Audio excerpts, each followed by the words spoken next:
Hi mga kahabi, nandito na naman tayo sa hapong ito. Binabati ko kayo ng magandang hapon sa inyong lahat. Alam natin na sa panahong ito ay tag-ulan talaga mga kahabi, at siguro lahat ay nagmumuni-muni. Yung mga hindi naman apektado sa malakas na pagbuhos ng ulan ay alam ko na nasa loob lang kayo ng bahay. So mas maigi ang ganong klase na manahimik na lang tayo kung saan sa loob ng bahay. Dahil sa panahong ito ay matindi talaga ang pagbuhos ng ulan.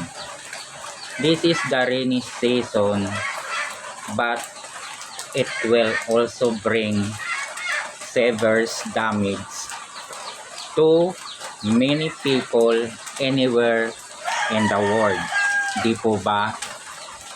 Nakakalungkot man at nakabahala sa iba nating mga kapwa Pilipino na malala ang maging resulta nito sa kanila, maging sa mga tao sa urban area ay apektado din sa bawat lugar ng Metro Manila. Kung panoorin natin sa bawat balita, sa mga aktual na video sa social media, ay maraming lugar ang niraragasa ng sakuna na ito. Mga kapwa natin sa Marikina, Vito Cruz, sa Rizal ay matindi ang inabot nila. I am praying for all of you mga guys that no life will be affected by this crisis.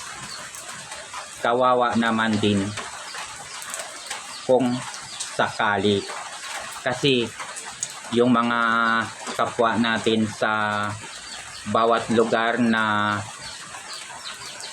malapit sa ilog, no, lalo na yung sa mga Marikina River ay apektado talaga kasi mababa lang yung lugar nila, at sakaling matindi ang ulan ay madali silang maapektuhan.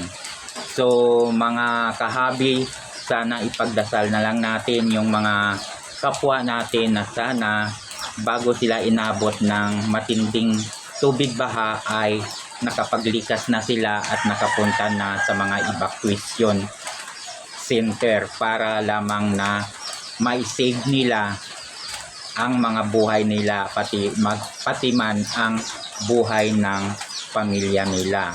So mga kahabi, maraming salamat sa panonood, at sana huwag tayong makaligta na magdasal para sa ating lahat.